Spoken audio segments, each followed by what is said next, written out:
नमस्कार, स्वागत है आप सभी का एफएम न्यूज देख रहे हैं आप, और आपके साथ मैं हूं नितिशा बंसल। यूसीसी यानी समान नागरिक संहिता, यूनिफॉर्म सिविल कोड, इसको लेकर लंबे समय से बहस चली आ रही है। क्या इसकी ज़रूरत है, क्या ये सही है, क्या ये हमें हमारे हकों से वंचित करता है, या फिर ये हमारे देश के लिए मौजूदा स्थिति में वाकई ज़रूरी है। ऐसे तमाम पहलुओं को लेकर लगातार यूसीसी चर्चा का विषय बना रहा है। और इस बीच संसद के शीतकालीन सत्र के तीसरे दिन राज्यसभा में बीजेपी सांसद किरोड़ी लाल मीणा ने इसे संसद में पेश किया, और जैसे ही उन्होंने इसे पेश करना शुरू किया, इसको लेकर कड़ा विरोध होने लगा। विपक्ष ने इसको लेकर कड़ा विरोध जाहिर किया, जिसके बाद इसको लेकर वोटिंग की भी इस पर मांग की गई, और वोटिंग इस पर करवाई गई, जिसके बाद इसके पक्ष में 63 वोट पड़े थे और 23 वोट इसके विपक्ष में पड़े थे।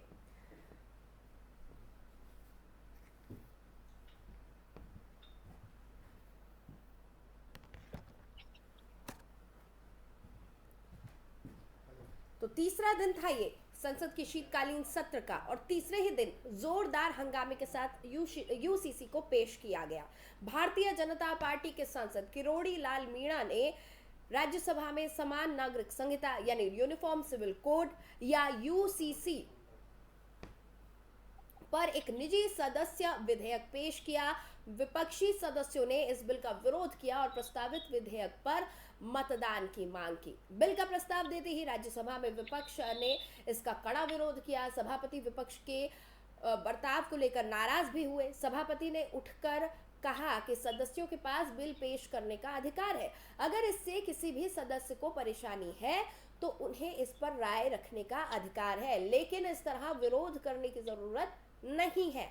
सांसदों को शांत कराने के बाद उन्हें इस बिल पर राय देने को कहा गया, और तमाम सांसदों ने इस पर अपनी राय रखी और कड़ा विरोध किया। जो तमाम विपक्षी नेता थे उन्होंने कड़ा विरोध किया इसका। तमिलनाडु के एमडीएम के सांसद वाइको ने कहा कि ये सरकार देश को बर्बादी की तरफ ले जा रही है। उन्होंने कहा कि इस बिल को पेश नहीं किया जाना चाहिए। इसके बाद केरल के आईयूएमएल के सांसद अब्दुल वाहब ने कहा कि ये बिल देश के हित में नहीं है, और उन्होंने इस बिल को सिरे से खारिज किया। उन्होंने इस बिल को वापस लेने की मांग की। सपा सांसद रामगोपाल वर्मा ने कहा कि अगर कोई बात संविधान के अनुकूल है तो उसे रखने में उससे कोई नहीं रोक सकता, लेकिन अगर अनुकूल नहीं है तो इसे रोका जा सकता है, और इन्हें ये बिल वापस ले लेना चाहिए था। अब इसको लेकर वोटिंग करवाई गई। वोटिंग में 63 वोट पक्ष में थे और 23 विपक्ष में थे। इसके बाद मोशन अडॉप्ट कर लिया गया और आखिरकार किरोड़ी लाल मीणा ने बिल पेश किया। अब यूसीसी को लेकर कई सवाल उठ रहे हैं, और इसीलिए आज की ये चर्चा यूसीसी यानी यूनिफॉर्म सिविल कोड पर रखनी बेहद अनिवार्य हो गई थी। कुछ सवाल हैं जिनके इर्द गिर्द आज की ये चर्चा रहने वाली है। पहला सवाल, क्यों है देश में यूसीसी की जरूरत? जो ये लगातार चर्चा चल रही है, दरअसल क्या वजह है, क्यों देश में जरूरत है यूसीसी की, और क्यों यूसीसी से ऐतराज है? कुछ लोग ऐसे भी हैं जो यूसीसी से ऐतराज जता रहे हैं, तो वो क्यों है? यूसीसी के खिलाफ क्यों सारा विपक्ष एक हो गया है? क्या वोटों का ध्रुवीकरण करेगा यूसीसी? क्योंकि इसको लेकर काफी राजनीति हो रही है, इसको धर्म से जोड़कर इस पर पूरा विवाद हो रहा है। भारत को बांटेगा या तोड़ेगा यूसीसी? तो तमाम ये सवाल हैं जिनको लेकर यूसीसी पर चर्चा की जा रही है।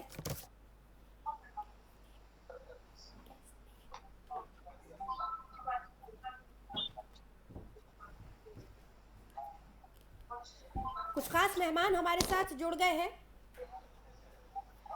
आपका तारुफ करवा दूं जिनके साथ आज की ये चर्चा हम करने वाले हैं। हमारे साथ हरीश श्रीवास्तव जी जुड़े हुए हैं, जो कि प्रवक्ता हैं बीजेपी के।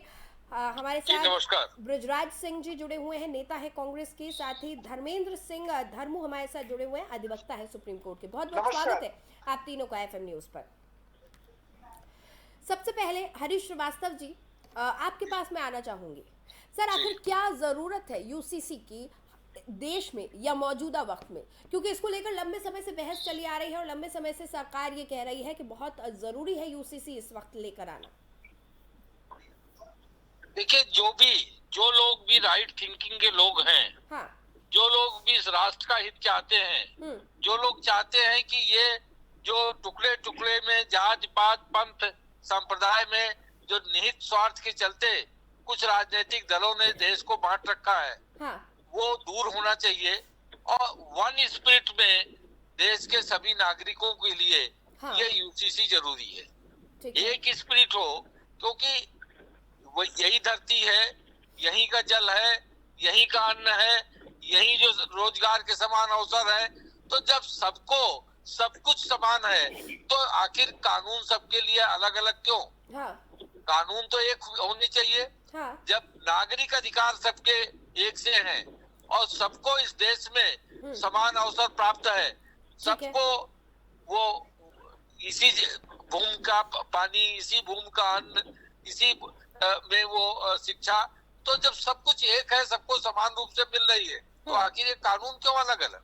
कानून भी सबके लिए एक होने चाहिए। ठीक है। और जो लोग इसका विरोध कर रहे हैं, कहीं कहीं वो राष्ट्र के व्यापक हितों की अनदेखी कर रहे हैं। हाँ। आजादी के बाद से ही लेकर के जो वोट की तुष्टीकरण के चलते जो राजनीति की गई, हाँ, इसी के कारण समाज विभिन्न तरह के संप्रदाय इस पर भी हम बात करेंगे। एक बार जो लोग इसके विपक्ष में हैं उनकी भी हम पहले राय जान लेते हैं। ब्रिजराज सिंह जी, क्या वजह है कि यूसीसी का विरोध किया जा रहा है? विपक्ष विरोध में क्यों है यूसीसी के? जी ब्रिजराज सिंह जी।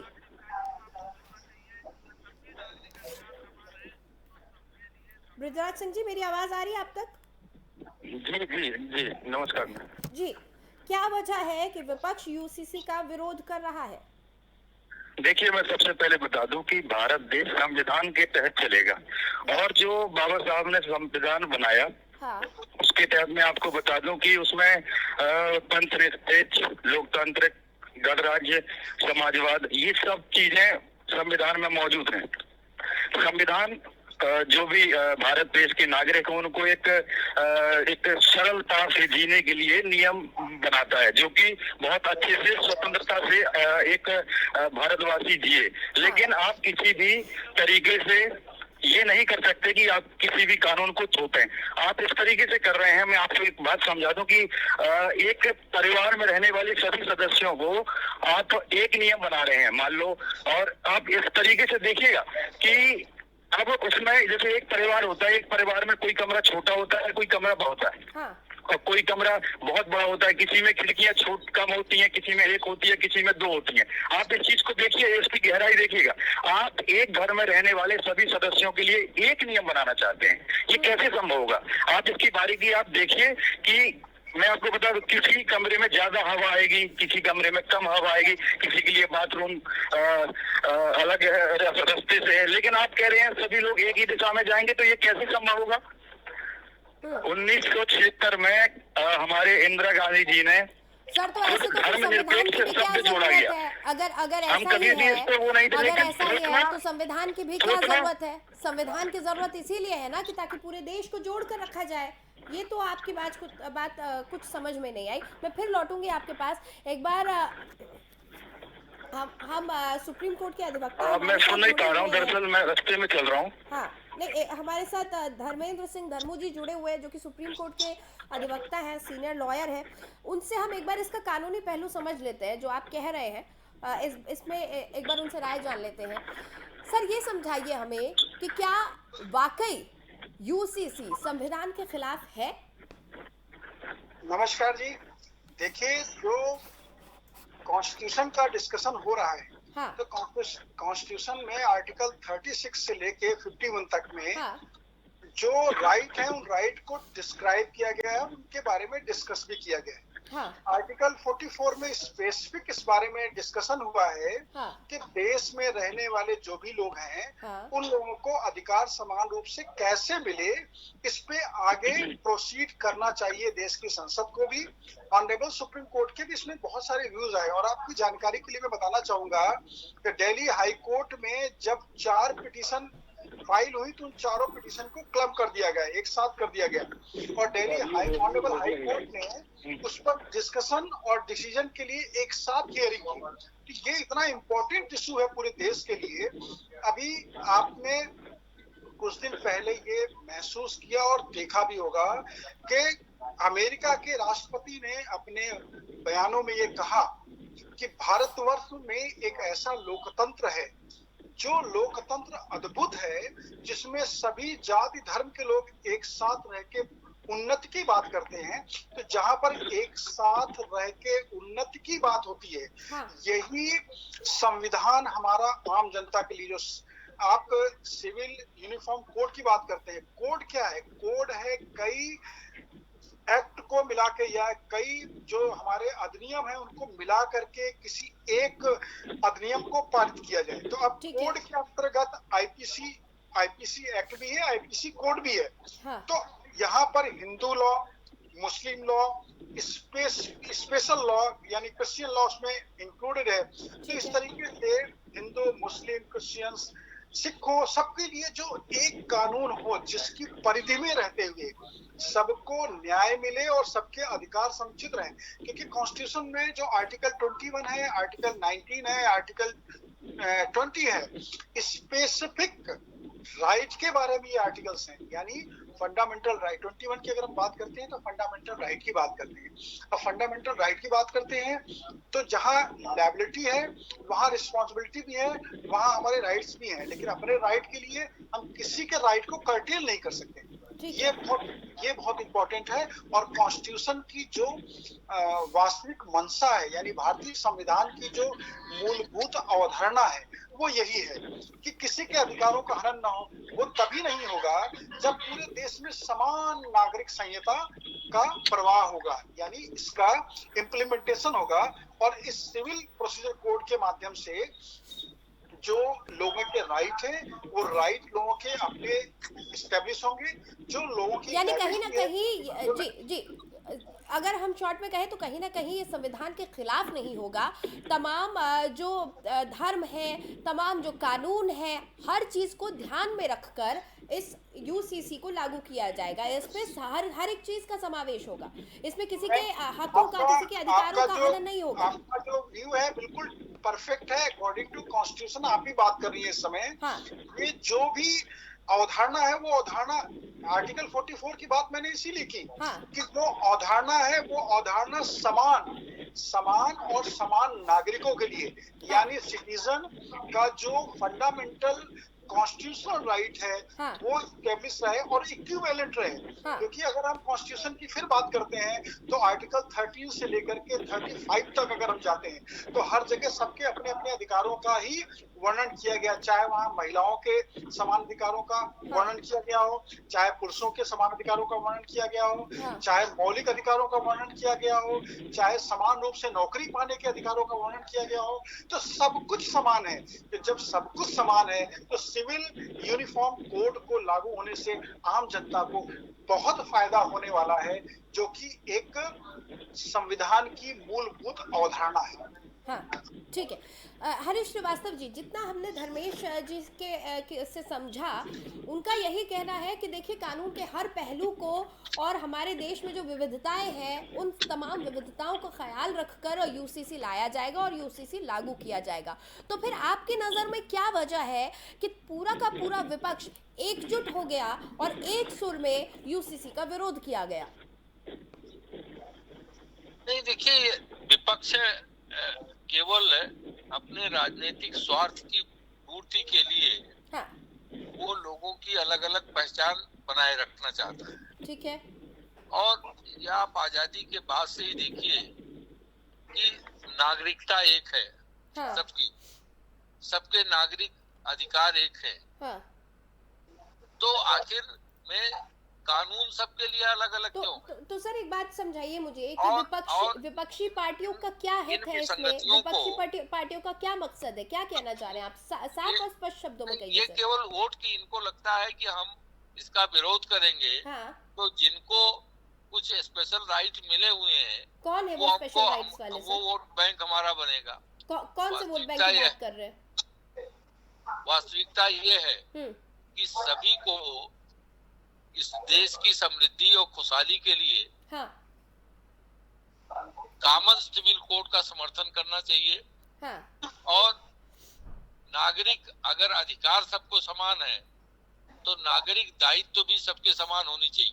ठीक है। अगर श्रीवास्तव स्पेशल स्टेटस आप किसी, श्रीवास्तव जी आपने कहा कि जिनको स्पेशल राइट्स मिले हुए हैं, स्पष्ट शब्दों में बताएंगे सर कि विपक्ष क्या करने की कोशिश कर रहा है, कौन है ये लोग जिनको स्पेशल राइट्स मिले हुए हैं? नहीं, हमने कहा ना कि जिनको मुस्लिम लॉ के तहत जिनको अलग से प्रावधान है, हाँ। जो धर्म के आधार पर अपने साम्राज्य चलाना चाहते हैं। हाँ। इसी तो तरह आपको लग रहा है कि वोटों की राजनीति की जा रही है, कहीं ना कहीं ध्रुवीकरण की तरफ इशारा कर रहे हैं सर आप? ध्रुवीकरण करने की कोशिश की जा रही है, क्या आप ये कहना चाह रहे हैं? ध्रुवीकरण की बात नहीं हो रही, को समाप्त किए जाने की बात हो रही। ध्रुवीकरण समाप्त तभी होगा जब सबके लिए एक से कानून हो। नहीं, विपक्ष यही कोशिश कर रहा है कि वो लगातार ध्रुवीकरण करता रहे, ये कहना चाह रहे हैं आप? हाँ, विपक्ष तो लगातार इसी प्रयास में लगा है, ठीक है, कि वो ध्रुवीकरण की राजनीति करता रहे। हाँ। और समान नागरिक संहिता से, समान कानून से सबके लिए अगर समान कानून होगा, हाँ। तो सबके जो डिस्पैरिटी है, हाँ। वो दूर होगी। और लोगों को ये जो ध्रुवीकरण करते हैं लोग, हाँ। आखिर क्यों विरोध कर रहे हैं? समान कानून का, समान नागरिक संहिता का लोग विरोध क्यों कर रहे हैं? आप मुझे बताइए ना, किसी सवाल पूछिए कि अगर सारे अधिकार आपको, शिक्षा का, आपको रोजी रोटी का, आपको व्यापार का, आपको उद्योग का, आपको सारे स्टेटस आपको एंजॉय करते हैं सबको सबसे समान रूप से, तो कानून अलग आप क्यों चाहते हैं? धर्म के नाम पे अलग से कानून आप क्यों चाहते हैं अपने लिए? तो ये जो इसके नाम पे जो विपक्ष चाहता है कि वो उनका वोट बैंक हम बनाए रखें, और इसका विरोध करता है, वो कहीं न कहीं राष्ट्र का नुकसान कर रहा है। ठीक है, जो लोग भी इस राष्ट्र का हित चाहते हैं, जो लोग भी इस राष्ट्र की खुशहाली और समृद्धि चाहते हैं, वो सब इस मत के हैं कि इस देश के रहने वाले सभी नागरिकों के लिए जो हिंदू और मुस्लिम की राजनीति करने में माहिर हैं, ये वो बोल रहे हैं। अवसर है, सबको समान न्याय है, तो सबको समान रूप से। ब्रिजराज सिंह जी, देश में सबसे पहले मंदिर और मस्जिद की सबसे पहले राजनीति करने वाले तो यही लोग हैं। नहीं, ब्रिजराज सिंह जी, यूसीसी आने से ध्रुवीकरण होगा वोटों का या ना आने से ध्रुवीकरण होगा, आपकी क्या राय है? क्या यहाँ पे ध्रुवीकरण? हमने इस देश में समानता के लिए हमने धर्मनिरपेक्ष, हमारी इंदिरा गांधी जी की सरकार में हुआ। हाँ।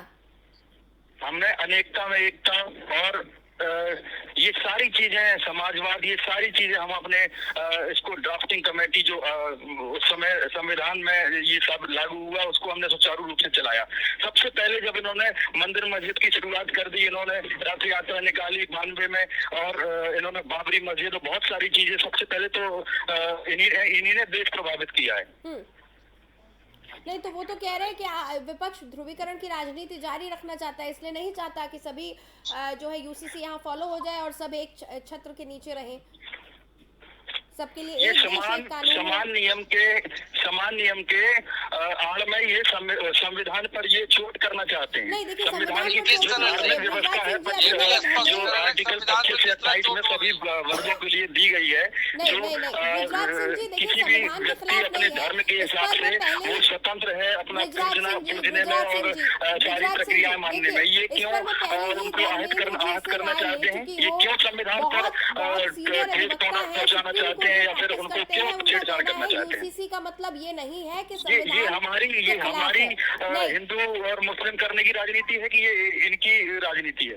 नहीं, ब्रिजराज सिंह जी, देखिए, मुस्लिम करने की राजनीति नहीं हो रही है, बता चुके हैं। पहले आप समझिए, ये सबको एक करने की राजनीति हो रही है। जो आप अलग अलग करके वोट बैंक की राजनीति करते हैं, उस वोट बैंक की राजनीति को खत्म करने की बात हो रही है।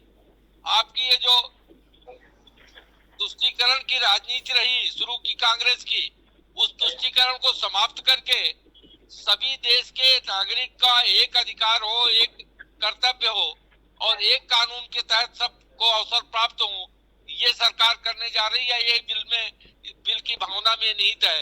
इसलिए कोई भी जो देश के लिए अच्छाई सोचता होगा, जो देश के हक में सोचता होगा, जो देश की खुशहाली के लिए सोचता होगा, सभी इस बिल का समर्थन करेंगे, क्योंकि सभी नागरिकों के लिए एक संहिता। ठीक है, एक बार समझ लेते हैं। तमाम जो कानूनों की बात की जा रही है कि बहुत सारे लोग हैं, बहुत सारे कानून हैं, तमाम जो बातें की जा रही है, धर्मेंद्र जी आपसे मैं इस पर एक सवाल लेना चाहूंगी।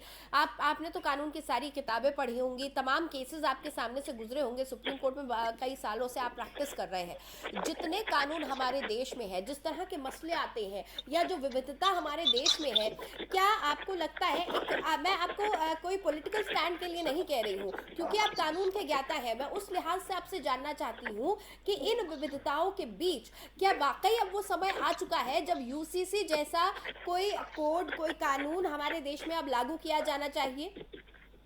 देखिए मैम, ये जो अभी डिस्कशन हो रहा है, ये डिस्कशन आज नहीं हो रहा है। हाँ। ये डिस्कशन अंग्रेजों के समय से हो रहा है। हाँ। भारत के स्वाधीन होने के पहले भी इस विषय पर चर्चा हुई। हाँ। और स्वाधीन होने के बाद भी कई बार इस विषय पर चर्चा हुई। हाँ। निश्चित रूप से इस देश में रहने वाले प्रत्येक व्यक्ति के अपने अधिकार हैं और प्रत्येक व्यक्ति के अपने दायित्व हैं, जिसको चाहे आप फंडामेंटल राइट कहें, चाहे कॉन्स्टिट्यूशनल लायबिलिटीज कहें, वो हर एक के अपने अपने स्पेसिफिक राइट और लायबिलिटीज हैं। इसमें हर सिटीजन को उनको पूरा करना होता है। इम्पोर्टेंट इशू ये है कि जब देश में चाहे वो आरक्षण के नाम पे हो, चाहे वो जाति के नाम पे हो, चाहे वो धर्म के नाम पे हो, चाहे वो क्षेत्रवाद के नाम पे हो, जब विविधताएं हैं और विविधताओं को एकीकरण करने की बात हो रही है, तो ये निश्चित रूप से एक ऐसा स्टेंट है जो देश की उन्नति में सहयोग करेगा। ठीक है, बहुत ही महत्वपूर्ण विषय है। और यहाँ पर कॉन्स्टिट्यूशन का जो मूल अवधारणा है, वो अवधारणा भी यही है कि देश के प्रत्येक नागरिक को उसके पूर्ण अधिकार, संवैधानिक अधिकार प्राप्त हो और वो एक संवैधानिक अधिकारों का उपयोग करते हुए अच्छे से जीवन को जिए। तो जब अच्छे से जीवन को जिएगा, यहाँ पर बहुत सारे लोगों का मैंने डिस्कशन अभी सुना इस इशू पर। लोगों ने कहा कि भाई मुस्लिम लॉ में कई शादियों की जो प्रथा है उससे निजात मिल जाएगी, हिंदू लॉ में ये है, क्रिश्चियन लॉ में ये है, स्पेसिफिक लॉ में ये है। ये सारी अवधारणाएं जो लोगों के विचारों के रूप में आई, वो उनके व्यक्तिगत विचार हो सकते हैं, लेकिन किसी भी धर्म को प्रभावित करने का इस कोड का कोई भी उद्देश्य नहीं है। किसी भी जाति को प्रभावित करने का इसका कोई उद्देश्य नहीं है। अब देखिए ना, सामान्य रूप से ये शेड्यूल ट्राइब्स जो भी हैं, सबको यानी आदिवासियों तक को इसमें एक समान अधिकार मिल रहा है। जो हमारे देश में भिन्न भिन्न जातियां हैं, भिन्न भिन्न धर्म है, सबको समान अधिकार मिल रहा है। तो इससे अच्छा सुगम और सरल रास्ता देश के विकास का कोई भी नहीं हो सकता है। ठीक है हरीश जी, समय हमारे पास खत्म हो रहा है। आपका फाइनल कमेंट चाहूंगी सर, इस पर संक्षेप में दीजिएगा।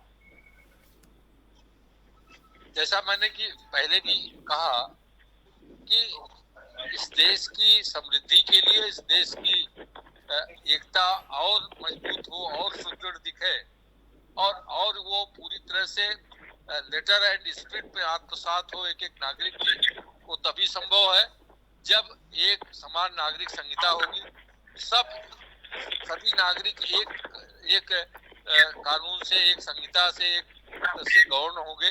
तो इसके लिए नितांत आवश्यक है कि देश के सभी नागरिकों के लिए एक कॉमन सिविल कोड हो और उसी कॉमन सिविल कोड के अंतर्गत सभी गवर्न हो। और जो लोग भी इसका विरोध कर रहे हैं, मैं तो भगवान से ये प्रार्थना करूंगा कि उनको सबको सद्बुद्धि दे कि वो इसका विरोध छोड़ करके राष्ट्र के हित में, राष्ट्र की समृद्धि और खुशहाली के लिए वो इसका विरोध वापस लें और इस बिल को सपोर्ट करें। ठीक है, बृजराज सिंह जी, आपका फाइनल कमेंट सर। बृजराज जी, आज थोड़ा कुछ टेक्निकल दिक्कत आ रही है, उन्होंने बताया था कि वो ट्रैवल कर रहे हैं। धर्मेंद्र जी, आपका फाइनल कमेंट चाहूंगी सर इस पर। संविधान के दायरे में रहते हुए जो यूसीसी का फॉर्म जनरल पब्लिक के लिए होने जा रहा है। ये बहुत ही अच्छा ऑब्जेक्ट है जो देश के विकास में सहयोग करेगा। ठीक है, चलिए बहुत बहुत शुक्रिया हरीश जी, बृजराज सिंह जी और धर्मेंद्र जी इस चर्चा में शामिल होने के लिए, हमारे साथ जुड़ने के लिए।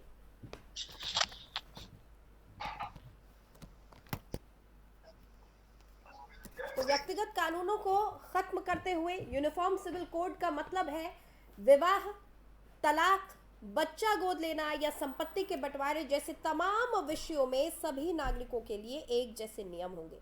इसका मतलब है कि भारत में रहने वाले हर एक नागरिक के लिए एक समान कानून होगा, फिर चाहे वो किसी भी जाति, धर्म या संप्रदाय से ताल्लुक रखता हो या फिर वो देश के किसी भी कोने में रहता हो।